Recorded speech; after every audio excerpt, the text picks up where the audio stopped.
Welcome to Devotionary, where we make the Bible accessible and applicable.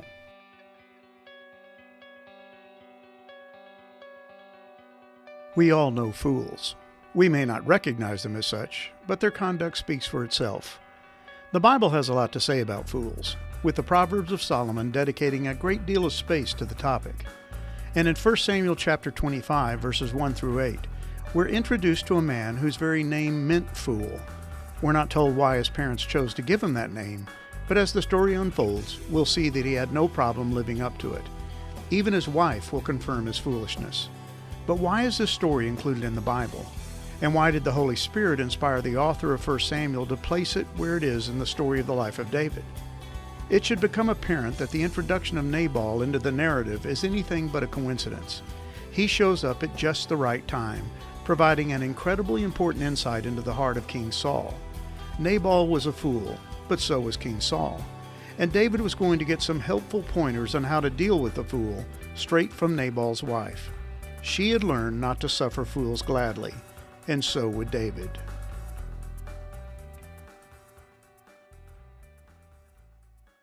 This chapter is going to serve as the hinge between chapters 24 and 26, linking the two stories they contain. In chapter 24, we saw David pass on what appeared to be a God-given opportunity to take the life of King Saul. He would not raise his hand against the Lord's anointed. Chapter 26 will present us with a very similar story in which David is presented with yet another tempting and seemingly divine opportunity to get rid of Saul once and for all. Sandwiched in between these two chapters is the story of David's encounter with Abigail and Nabal. The central figure in the story is Abigail. Her relationship with her rich but foolish husband Nabal will provide a timely comparison to that of David and Saul. We'll find intentional hints dropped along the way that reveal how much Saul is like the character of Nabal. And Abigail will provide a hard-to-miss illustration of how someone is to handle the fools in their lives. But before we address David's encounter with Abigail and Nabal, we have to deal with David's loss. The chapter opens with the announcement of the death of Samuel. This would have been a shocking blow to David. Samuel, the prophet and the last of the judges of Israel, had played an integral role in the nation's transformation into a monarchy. He had witnessed and overseen the establishment of Saul as the very first king over the nation of Israel. He had done so somewhat reluctantly, seeing their demand for a king as an indictment against him as their judge. But there was more to the story. We're told in 1 Samuel 8 that Samuel had two sons, Joel and Abijah, who both served as judges, but they didn't exactly have sterling reputations. Yet his sons did not walk in his ways, but turned aside after gain. They took bribes and perverted justice. 1 Samuel 8, verse 3. It was the thought of these two men judging over them that moved the people to demand a king. But Samuel took offense. He had been the one to rule over and guide them. He had served as God's mouthpiece, dispensing judgment and providing direction for the people. But with the appointment of Saul as king, Samuel's role changed dramatically. He became a counselor to the king and a prophet to the people. He still had a vital role to play, presenting Saul with the difficult news that his kingdom was coming to an end and that God had already chosen his replacement.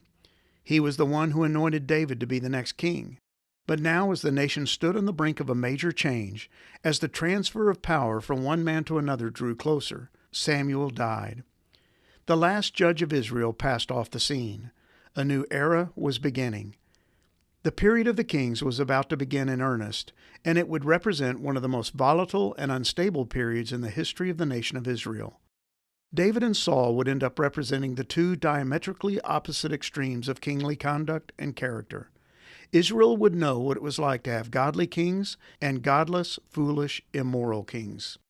And that's where the story of Abigail and Nabal comes in. David and Saul had parted ways after their encounter outside the cave in the wilderness of En-Gedi. Saul had shown remorse over his treatment of David and acknowledged his realization of the fact that David was going to replace him. It was God ordained. But David did not return with Saul. He continued to live in the wilderness with his men, knowing that not much had changed.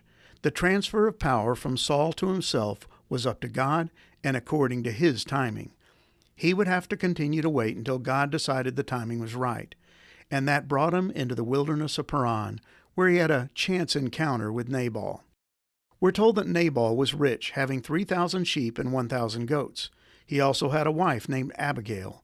And the text tells us, the woman was discerning and beautiful, but the man was harsh and badly behaved. He was a Calebite. 1 Samuel 25, verse 3. We're immediately presented with the contrasting characters of these two individuals. They have been joined together in marriage, but they could not have been more dissimilar in their natures and behaviors. Later on in the story, Abigail will rather bluntly share with David, "I know Nabal is a wicked and ill-tempered man. Please don't pay any attention to him. He is a fool, just as his name suggests." 1 Samuel 25, verse 25. His very name meant fool, someone of an odd name for any parents to give their child, but it obviously fit. Nabal was a surly, egotistical, arrogant, and unwise individual who had made a name for himself in the world and enjoyed a life of relative wealth. In the Bible, the designation fool had nothing to do with intelligence. It is more of a spiritually oriented label. David would one day write in one of his Psalms, "Only fools say in their hearts there is no God. They are corrupt, and their actions are evil. Not one of them does good."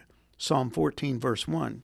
In Psalm 10, we're given an even more descriptive assessment of the fool, but in terms of their wickedness. The wicked are too proud to seek God. They seem to think that God is dead, yet they succeed in everything they do. They do not see your punishment awaiting them. They sneer at all their enemies. They think, "Nothing bad will ever happen to us. We will be free of trouble forever." Psalm 10, verses 4 through 6. It seems that David and his men had encountered the shepherds of Nabal while they were hiding out in the area of Paran. Because of their presence there, David's men had made the area safe from Amalekites and Philistines. They had served as a kind of military presence in Paran, ensuring the safety of its residents, and this had included Nabal's shepherds and his sheep. So David determined to seek aid from Nabal, expecting him to gladly extend courtesy out of gratitude. He sent his men with a message for Nabal. "Peace and prosperity to you, your family, and everything you own. I am told that it is sheep shearing time. While your shepherds stayed among us near Carmel, we never harmed them, and nothing was ever stolen from them. Ask your own men, and they will tell you this is true. So would you be kind to us since we have come at a time of celebration? Please share any provisions you might have on hand with us and with your friend David." 1 Samuel 25, verses 6 through 8. But David was in for a rude surprise. His kind words were going to be met with stubborn defiance. This encounter was going to push David to the limits. He was already struggling with his ongoing feud with Saul. He had been hiding and running for some time now, and he had just heard the devastating news that his mentor, Samuel, had died. He was not in a good mood. He was not a man to be trifled with. And yet at this low point in his life, David found himself coming face to face with Nabal, the fool. David was going to receive an invaluable lesson on how to handle the fools in his life, and it would come from an unlikely source, the wife of Nabal. And this lesson would serve David well in his ongoing relationship with Saul.